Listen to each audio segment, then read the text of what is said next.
Hello and welcome to an amazing podcast. Back from our Hunter x Hunter style hiatus. It's going to come back out. It's like we're going to get the next chapter. It's going to be coming soon. I know it is. I feel it in my Someday. heart. Any day now. But in the meantime, we're talking about Attack on Titan, the final season, season 4, part 2. One season late, but better late than never. Also, I'm just going to say this right here now. I'm really happy the final section isn't going to be a movie, but I love Mappa. But my issue is, a season doesn't usually last 3 years. This isn't season 4 part 2. It's season 5. Yeah, I don't know why I'm so confused about why they bothered calling it the final season last year. What was the point of that? Maybe, you know what? Maybe it's because the manga was ending, so maybe they wanted to drum up hype or something. I don't really get it, but yeah, that did not make much sense to me. Okay, on one end, I do kind of appreciate how Wit got 3 seasons, and now Mappa's gonna get 3 seasons. But seriously, this isn't a season. This isn't even a single arc. This is literally 3 arcs over 3 seasons. I think you're actually right. Yeah, that this should really just be season 4, 5, 6, or 5, 6, 7, whatever it is. Yeah.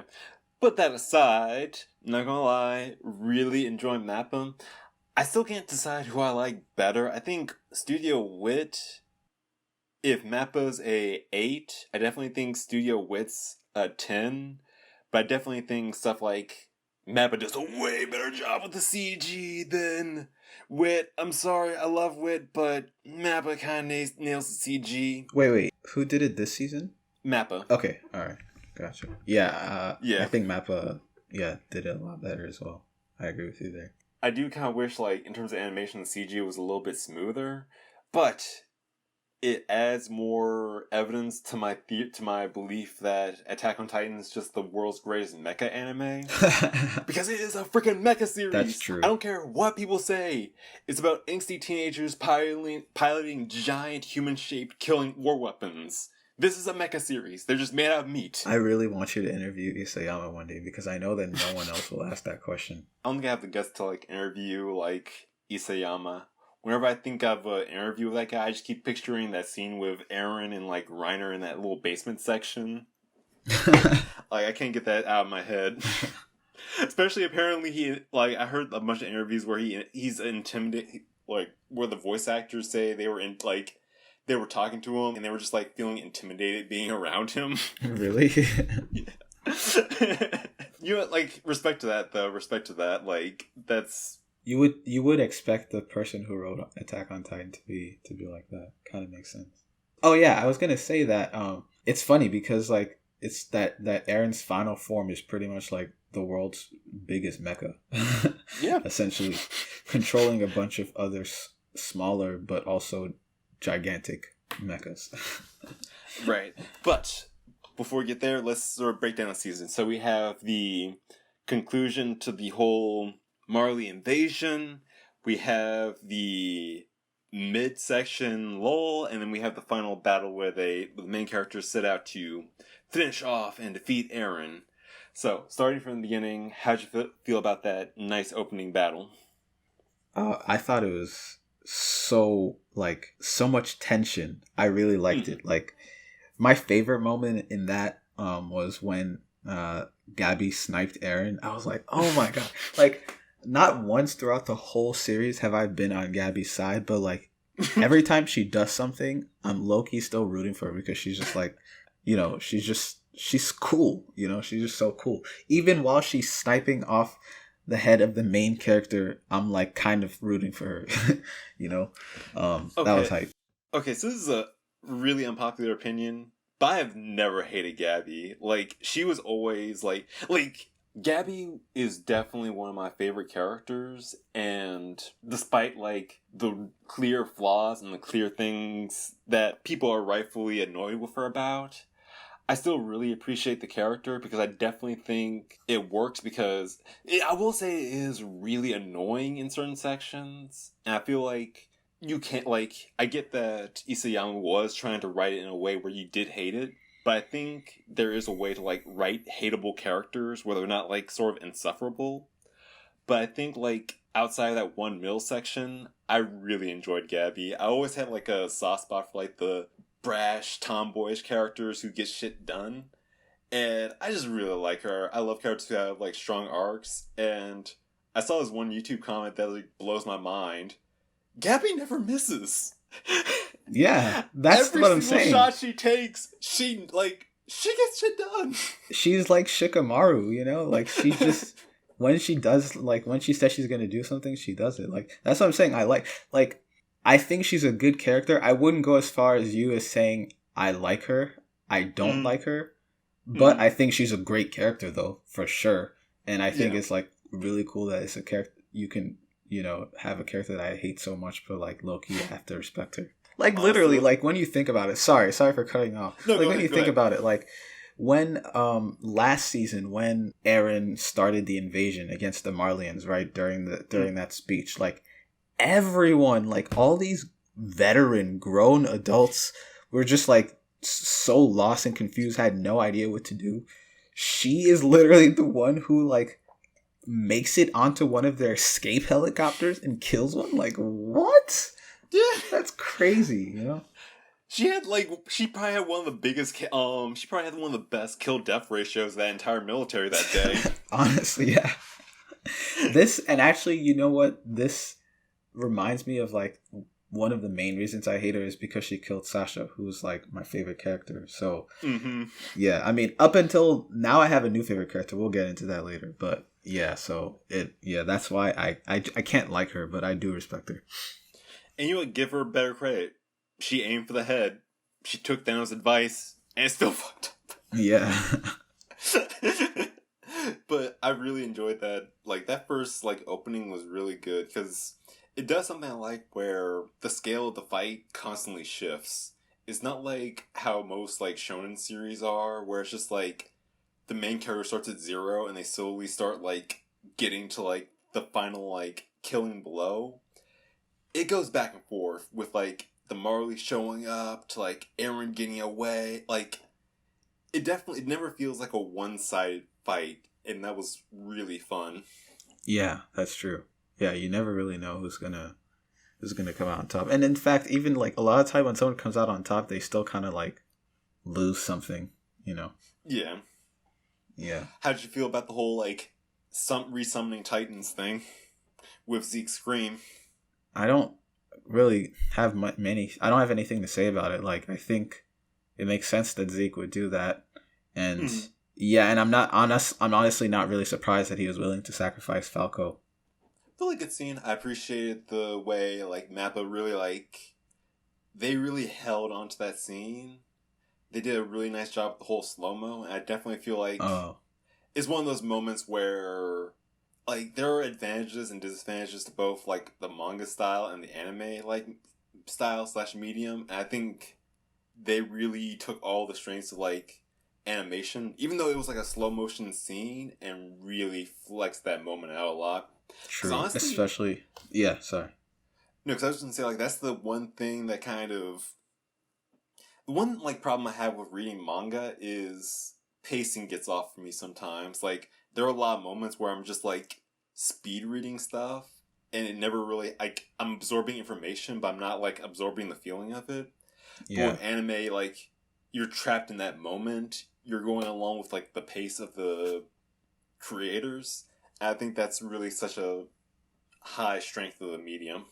Yeah, especially in that specific scene, they did it so well with, like, the music and, like, holding in certain moments.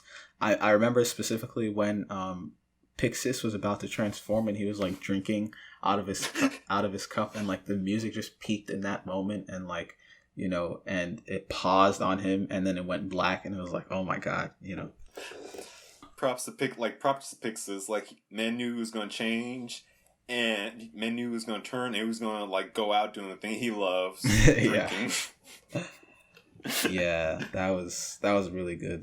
This season definitely was a lot better visually than part one. That's why I Yeah. was like kind of confused last year when part one was airing, because I was like, it said final season, but like I would have expected them to go all out, but they really didn't go all out at all last year. But this year I still wouldn't say they went all out this year, but its production value is still a lot better. Yeah, because they have like 10 other series they have to work on. Yeah. Yo, dude, the animators at Mappa are like, they all have to be ambidextrous. Like, they're working on keyframes for like Attack on Titan, and they're doing keyframes for like Zombieland Saga with the right hand and left hand. They're like, they've ascended to enlightenment at this point. They're like not even, in this dimension. Like, people were hyping up like, oh man, Demon Slayer's animation is so great. And it is. But granted, I think that was like one of the main shows they were working on that time.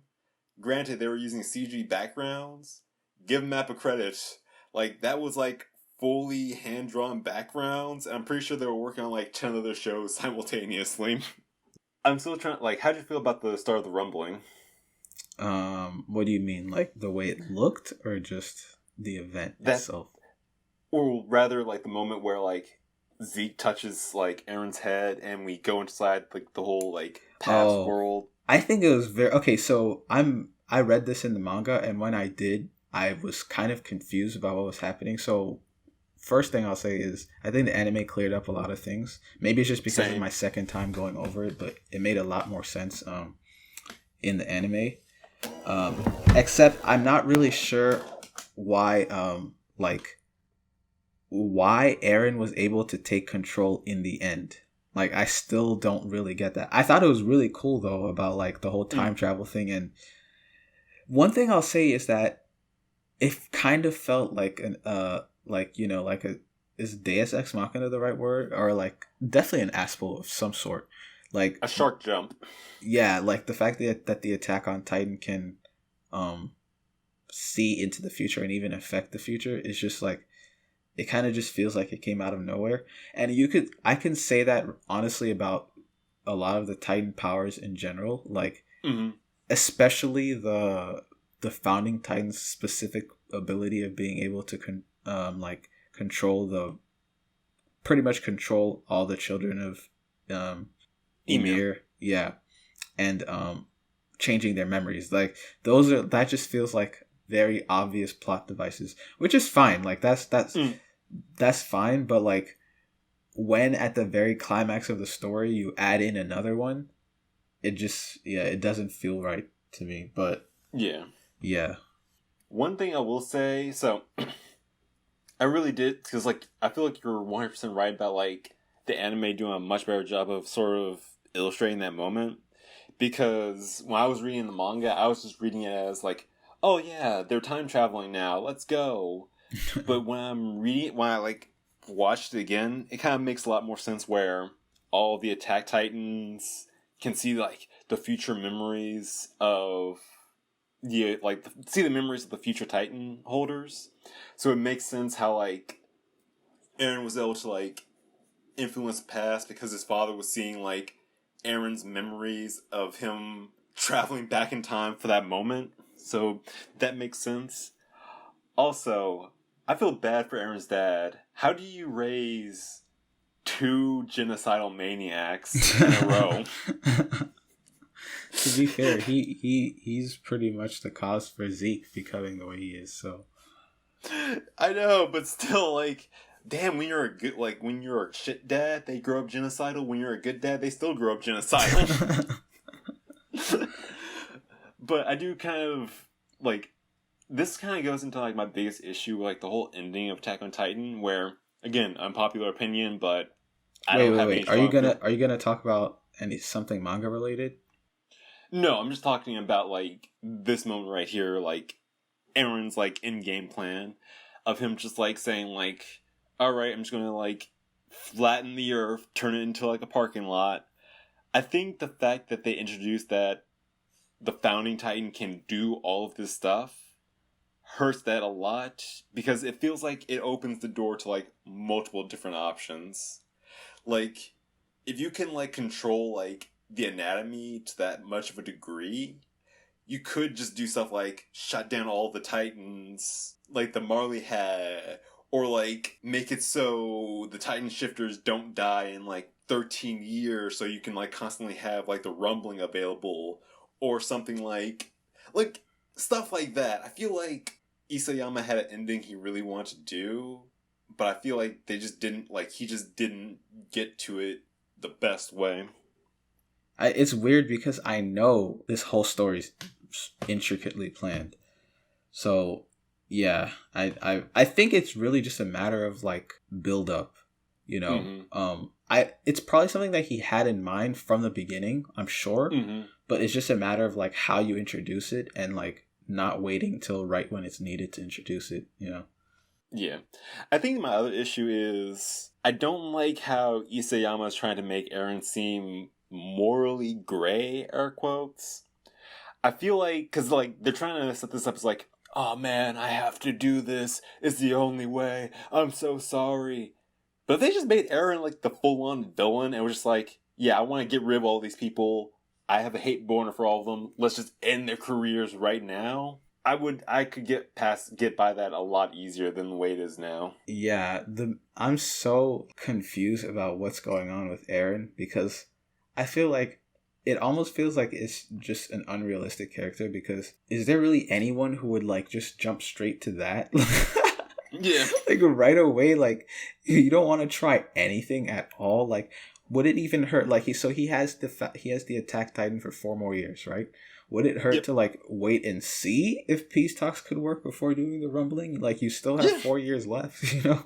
Like why? Like seriously, like wait till like your 3.5 year and it's just like, okay, got 6 months, rumbling's gonna take what?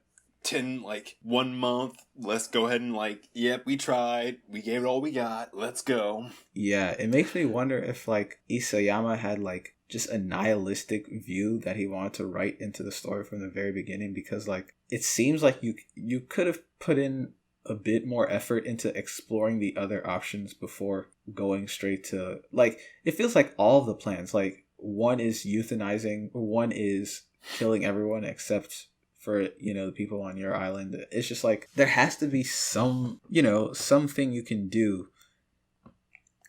The thing I don't like is I feel like it's trying to be like this is a realistic outcome, but I just don't think it's realistic because I don't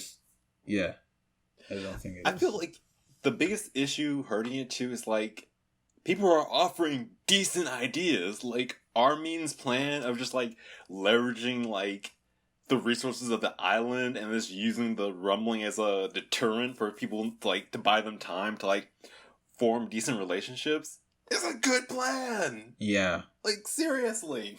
Like they already have a international rep with Inazuma or like Azuma Bito. I pushed that, pardon. Titans are really useful weapons. They could just say like, hey, you know that shit imperialist nation that's been screwing all of you guys over? Let's topple that together. Let's go. Like, they established that, like, no one liked the Marley, so, like, they could have just scapegoated them. Yeah, like, there's a lot that could have been done. Like, I don't know. I just don't get it. Like, why it had to... That's why I really wish they would have gone the whole, like, again, we know who Eren Yeager is. He's a crazy, impulsive, like, homicidal maniac. We saw that in like during the Studio Wit era. Just dive right into that. Just have him like, instead of like him becoming quieter and more mature, just like lean into that whole like, I'm gonna kill all of our enemies mentality. I thought about that too at first, but I feel like I wouldn't like that in the end because it would just be like, oh, you're just turning the main character like, you know, you're making him go insane pretty much, and like that's his thing, which it would make more sense story-wise than what he's doing now, but I still don't think it would be as satisfying, like because even though right now I don't really understand Eren's mentality, I would still rather like it be the kind of thing where like he's still choosing, you know, deciding what he's gonna do. Choosing violence, yeah, pretty much. Although, you know what, one piece of like nuance I really appreciate about this whole like the whole middle section of this season? What? I love how like they spent this whole like they spent all of last season setting up how like evil and bad the Marley is. How there were a bunch of like racist, xenophobic like monsters who are just all about like taking over the world and full on imperialism, and how like the people of paradise aren't really devils, they're just innocent people who are like trying to survive. The literal minute the power dynamic shifts, like, you have Flock coming up straight up going like, the Eldian Empire shall reign for 1,000 years! Kill all of the non-Eldians! Let's go! Like, holding a freaking nationwide festival for, like, mass global genocide. Come on! Yeah, Flock is crazy. Flock is actually insane. No, and, like, you know what? Like, best character? Onya Capone. Why? Freaking go! I just love that scene. He's loyal. Like, yeah. I respect him because he's so loyal. Like, he was the only one who was just gonna die like off principle. No, I love that whole scene where he's just like asking him, like, you know what? Submit to us, and we'll let you live. Freaking laughs in their face and calls them like calls out the bullshit straight up. Yeah. Yeah. But that reminds me, actually, my favorite character I realized during this season is John, because like, yep, he's just like, when you think back to the beginning, like how he just wanted to chill, and just join the military police, but like at every single point he just keeps getting tested over and over again, and he still just chooses to do the right thing. And like, I like him a lot. Like, he's like kind of the exact opposite of Eren. I mean, again, like, he's one of the few characters who has like a constant like character arc, and I really appreciate it about him. Because again, like, he's a character who makes who's forced to make choices, and he actually has the power to make them. Like Eren, I think it was totally not Mark put it best, where he's a character he's an active character forced to be a passive character, I believe. And I do like John because he makes choices. He's the master of his own destiny, and that is really appealing to me as a character. Yeah. It was really hype when they were fighting at the hangar, like when they were all together. Oh my god. For the first time in forever, right? That was just everything about that, like the animation, like the part where it showed like Reiner and Annie, like the fact that Annie, oh man, I forgot I want to talk about Annie too, like about like she's kind of having like a like a redemption arc kind of, and I like her again now, and it was cool, like even though they had to like kill their friends, it was cool how like just to see them fighting together on the same side, and Mikasa going on a rampage. Oh my goodness. Yeah. Goddamn. Although, one thing I have to take a point away from this season for that whole like, oh man, we have to kill our friends. Oh man, it's Dan and that other guy. Oh man, you remember those two? All their crazy, intense like adventures they went on. Oh man, like clearly the like there's Sasha's death, but then there were those guys' death. Come on, man. I felt that, like, that long bond we formed with them. Yeah, like I did feel it, especially Connie. Like, Connie is actually such a tragic character. Like, it's so sad, especially like when with Falco and his mom, and yeah, it's like almost nothing goes right for him. Sucks. I mean, that's how it is for like literally every character in the series, I guess. Yeah. Especially Levi. Levi this season. Rest in peace, man. Like Levi's still a goat though. He's definitely. Okay. I mean, okay, it has to be mentioned. Okay, he has to be shown his respect because this man was in the forest alone with like a group full of Titans and the Beast Titan, and he soloed all of them. Like, what? What a monster! He's a monster, and it's so funny how like he just won't die. Like literally, he's like even if he has to like live on like a wagon, he won't die, and he's like, I'm going to kill Zeke, and that's it. Like, and you know he will because he's Levi. I'm not gonna lie, if he was like able-bodied through that entire like fight scene on the wall at the start of this season, it would have gone very differently. Oh, for sure, definitely. I mean, that would have been the end of Attack on Titan. Would have been right there. Like if Levi, like legit, Isayama probably knew he had to like get Levi out of the way somehow. Yeah, because nerf him. You cannot put Levi anywhere near a clutch moment because he will pull it off, and then the good guys will win. But yeah, like final scene, like that final fight scene with the dogs was just like that was the moment. I was like, holy shit, that's right. Mappa knows how to put the stank on it. Yeah, I also really love Falco's Titan form too. Oh yeah, it was really good. I'd even forgotten, like, until I saw his form, I'd forgotten that like when they transform, like each person has their own variation on it. But yeah, I feel bad though, like when you think about how when they get the power, they like that pretty much caps their life at 13 years, from then. So feel bad for Falco, but yeah, I really wish see if like the escapist in me really wishes that wasn't like the case, because that'd be a cool power, just like bite your hand and like turn into a giant meat robot.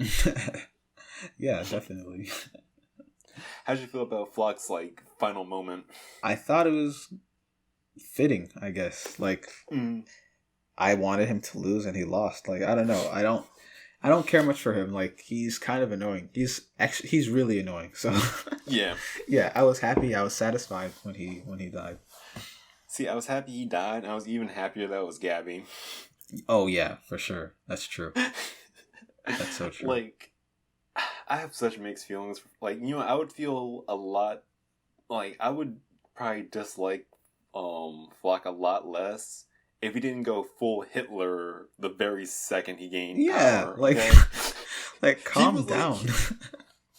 Like he was having a little too much fun with that. Like that went to that man's head real fast. That just goes into like everything. Like what is Eren thinking? Like Eren's doing all of this because he wants to have like let his friends have freedom, while like literally you're installing a Nazi government. Yeah, like you're really installing a fascist. Yeah, that's gonna do wonders for their freedom. Good job, Eren. Like it just doesn't make any sense what he's doing. You know what? I want my friends to live a like long, free life. Huh? This dude this like follow my orders or die dude. Like he's the guy who's gonna enable that. Yeah. Like if he was just like, okay, we won everyone. Let's just chill out for a second. Start rebuilding. Bring back the government up. We're a military police. We're just gonna keep it chill. And everything's gonna be fine. I would be feeling a lot. I would actually feel sad about him dying. Like the dude went from like I want to fight. This is so bad. War is hell. To like Heil Flock.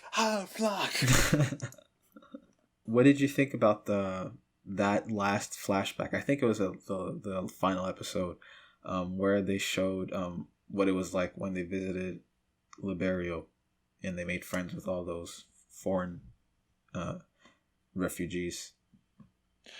Okay, so I really liked the scene. And I think it had a really nice vibe and execution to it. And I think it was a really good like contrast to, like the final scene of that episode. But it kind of goes back to my point of like this series would have lasted 10 chapters if these people just had a consistent form of identification. Because people just walk into these freaking militaries, no questions asked. Like, that's freaking so Reiner and Annie did that shit. Like, Peak and, like, what's his name? The original, like, Jaw Titan did that right after Reiner and Annie did that. And then, like, Eren does the exact same thing. And this is a fascist government. Like, I feel like a random soldier appearing out of nowhere would elicit a lot more, like, huh. That's so true. especially with the Marlians, because at least with Paradis, they were like swamped with Titan stuff from the beginning of the series. So like that stuff, they were probably disorganized. But like the Marlians, like how do you let that happen? How do like Eldians make that happen? Like let that happen? I feel like as soon as like Reiner and like his crew's identities were revealed, you would think they would institute a ID policy. Yeah, really fast. True. But yeah, it was a really fun scene. Excellent pacing, composition, coloring. Really fun. Yeah, I agree. How'd you feel about that final scene? Oh, with the Titans versus the ships? Yep. Yeah, I thought that was wild. I still kind of don't get how the Titans move through the ocean. Were they swimming or were they like walking? Oh, okay. Yeah, that was pretty cool. It's interesting because I still can't really get a sense of how the scale of how big the Titans are. Like it just yeah, like I don't know, because I know boats are really big, but then the Titans, it's just like I feel like for how big they are, the boats wouldn't even be able to see like, past the knees of the Titans or whatever, Honestly, I was kind of expecting. What? I was I kind of wish they didn't have the Titans swim. I would have liked if they were just walking on the ocean floor. Because imagine, like, you have this giant worldwide fleet all assembled. You're, like, waiting at the ready to, like, blast these Titans. Like, you're standing at the ocean. You're ready. You're staring, like, your trigger fingers are itching. And all of a sudden, you just, like, look behind you and they're just, like, walking onto the shore because they were just, like, swimming on the ocean, just walking the ocean floor. That'd be hilarious. But yeah, also, like that was hype. That was pretty hype. Also, this is just like a point against Eren's plan too, but like the rumbling. There are a lot of logistical issues with that. The first one is how it started. So like there were 3 walls within that city, which means as soon as all 3 of those walls came down, everyone in that adjacent area got screwed over. Second point, those Titans are incredibly hot, and there were millions of them, and they were like just going through a walk through that entire nation. So even if like they had like predetermined paths to not like trample on any like civilian areas, the heat from all of those would have turned that entire island into a bonfire. That's all so true. It really like I want like Isayama to do an interview one day and just talk about like what his thought process was behind Eren doing the rumbling at the end. Because I want to understand, because it just doesn't make sense. Well, I don't know, maybe it does make sense. I'm missing something, but like it doesn't feel like it makes sense compared to like how the whole rest of the story was. But I don't know. Yeah, because think about it, like they established the Titans are hot, and like because they like I know they also established that like they can like control the temperature, but they're walking through a forest. Like this is a city completely composed of wood, brick, and large scale forests. Like them just even if they were like walking in a straight line, if the collapsing wall rubble didn't kill you, the fires would have. Yeah. Like that's I mean, and they did show that like, oh, there were people who like a lot of people died, not a lot, I don't know, but like there are people who died and like got trampled in the rumbling.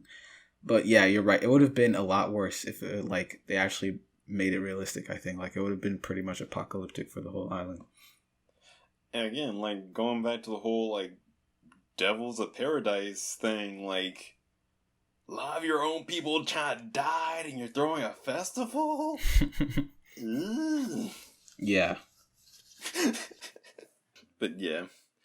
Honestly, I do kind of appreciate that for like Isayama's writing. Like, as much as people like try to throw shade by calling it like pro-imperialism and pro-nationalism and stuff, like I think Isayama does a really good job of exploring the dangers of both sides. Like, I think Attack on Titan is probably the most anti-war anime I've seen in a long time, at least from my reading of it.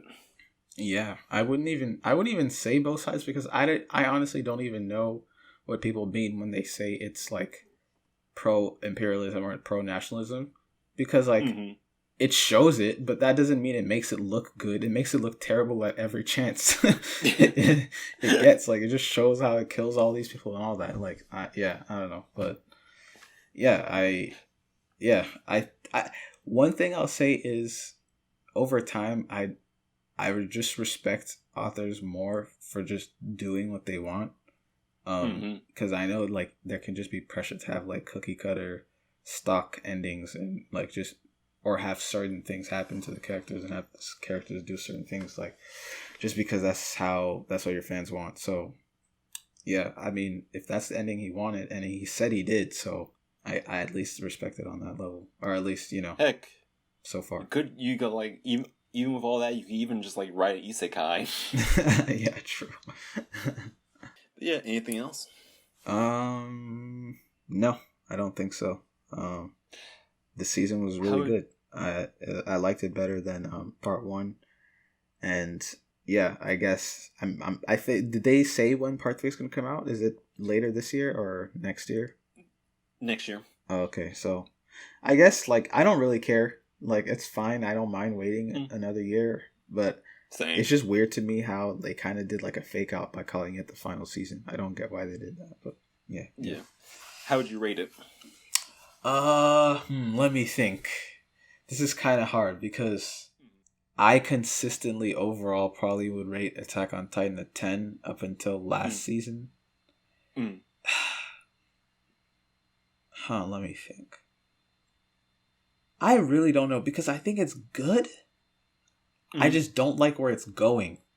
But I don't know if that should Yeah. affect my score. But maybe it should. Like, I guess it Mm. should affect my score. So yeah, I would probably give it like a 8.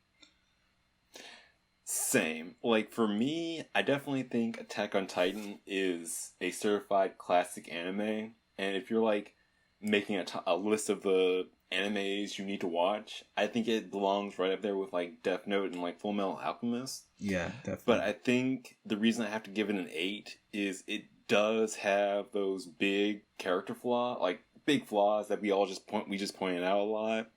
But I definitely don't think those flaws diminish the show. Like they don't make it doesn't make it brings the show down, but not nearly enough to stop it being great.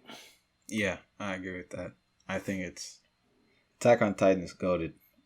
Yeah, Nothing can easily, change that at this point. easily. But yeah, so that has been our review of Attack on Titan season 4 part 2. Thank you for watching. It's been fun, and come back next time for our next review, whatever that may be. All right, have fun, stay healthy, stay safe, and we'll see you all next time. Bye.